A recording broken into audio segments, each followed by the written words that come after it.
पाहू शकतो ही दोन दृश्य सध्या आपण टीव्ही स्क्रीनच्या माध्यमातून पाहू शकतो। एकीकडे आंदोलक आक्रमक झालेले आपण पाहू शकतो तर दुसरीकडे कबुतरांना धान्य टाकण्यात आलंय।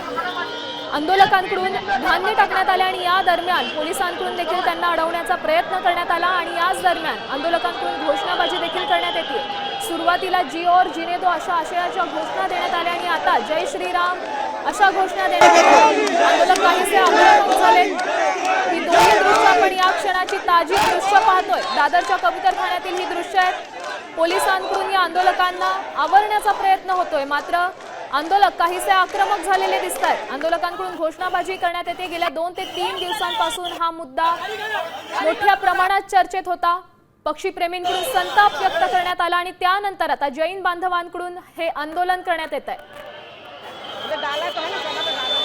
या संदर्भात इतर राजकीय प्रतिक्रिया देखील आपण पाहिल्या आणि आता या क्षणी कबुतरांना धान्य टाकण्यात आलंय। याच आंदोलकांकडून कबुतरांना पोलिसांसमोर प्रशासनासमोरच धान्य टाकण्यात आलंय। एकीकडे नागरिकांच्या आरोग्याचा प्रश्न ऐरणीवर आहे तर दुसरीकडे पक्षीप्रेमींच्या या भावना, त्यामुळे ही अशी परिस्थिती उद्भवलेली आहे आणि या क्षणी आंदोलकांनी कबुतरांना धान्य टाकायला सुरुवात केली।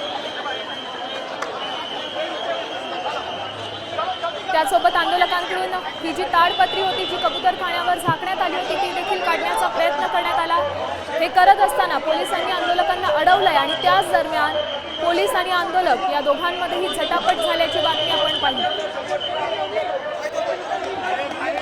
जैन समाजाचे बांधव आंदोलक आणि पोलिसांमध्ये झटापट झाली आणि त्यानंतर अखेर त्यांनी कबुतरांना धान्य देखील टाकले।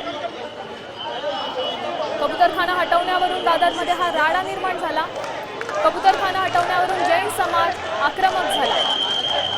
पण घटनाक्रम पाहतोय दादरमध्ये जैन समाजाचं ठिय्या आंदोलन सुरू करण्यात आलं। त्यानंतर कबूतरखान्यावरील ताडपत्री आंदोलकांनी काढली आणि अशा पद्धतीने हा वाद चिघळला।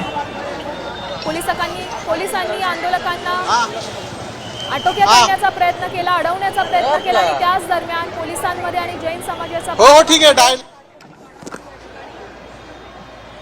या संदर्भात अधिकची माहिती देत आहेत आपल्या प्रतिनिधी वैदेही काणेकर। वैदेही, काय सांगाल, जैन समाजाच्या बांधवांनी आपलं आंदोलन मागे घेतलंय का? हॅलो वैदेही, आमचा आवाज तुमच्यापर्यंत पोहोचतोय का?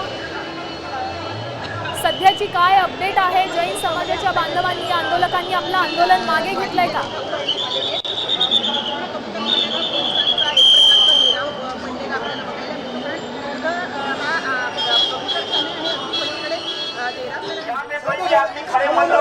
पुलिस ने भी अपने को साथ सहकार पूरा दिया है, अपने को भी अभी उनको साथ और सहकार पूरा देना चाहिए।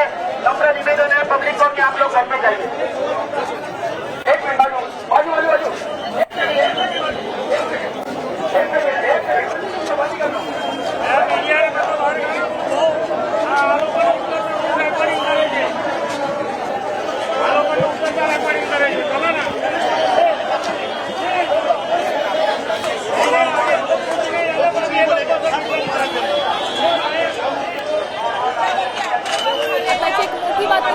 जैन समाजानं हे आंदोलन अखेर मागे घेतलेलं आहे। कबूतरखान्यावरची ताडपत्री हटवून हे आंदोलन मागे घेण्यात आलंय।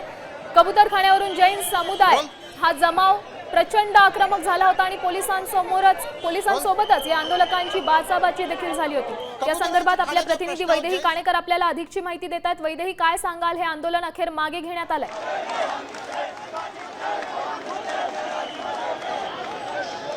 नक्कीच आपण बघतोय की तब्बल 1.5 तासानंतर हे आंदोलन मागे घेण्यात आलेलं आहे। जैन देरासार या ठिकाणून भाविक जे आहेत ते बाहेर आले होते, आंदोलनकर्ते बाहेर आले होते आणि त्यांनी या ठिकाणी कबूतरखाना परिसरामध्ये मोठ्या प्रमाणात हे आंदोलन केलेलं पाहायला मिळालं होतं। कबूतरांना खाणं देण्यावरून खरं तर हा वाद गेल्या 3 ते 4 दिवसापासून पेटलेला पाहायला मिळाला होता। अखेर या ठिकाणी आंदोलनकर्त्यांनी बाहेर येऊन या ठिकाणी ही ताडपत्री हटवलेली पाहायला मिळते आणि आपण बघतोय की काय अवस्था सध्या या ताडपत्रीची झालेली पाहायला मिळते। या संपूर्ण परिसर जो आहे तो या ठिकाणी ताडपत्री पसरवली होती मात्र आणि शिवाय मुंबई महानगरपालिकेचे या ठिकाणी नोटीसही लावण्यात आली होती मात्र ती काढण्यात आली आहे। आपण बघतोय की मोठ्या प्रमाणात पोलीस बंदोबस्त सध्या या परिसरामध्ये तैनात करण्यात आलेला आहे। तब्बल 1.5 तास चक्काजाम आंदोलन केल्यानंतर या ठिकाणी संपूर्ण कबूतरखाना परिसराला पोलिसांचा घेराव असलेला पाहायला मिळत आहे आणि आता जैन देरासारमध्ये हे आंदोलक आतमध्ये गेलेले पाहायला मिळाले होते. त्यांनी आता आंदोलन मागे घेतलेलं पाहायला मिळतं आणि आपण बघतोय की जैन देरासारचं हे दारही सध्या बंद असलेलं पाहायला मिळत आहे. एकूण बघितलं तर या कबूतरखाना परिसरामध्ये मोठ्या प्रमाणात गर्दी सध्या गेल्या अनेक नक्कीच वैदेही, धन्यवाद दिलेले या सविस्तर अपडेटसाठी. खरं तर हा दादर मधला अतिशय रहदारीचा परिसर आहे आणि त्यात हे आंदोलन सुरू आहे.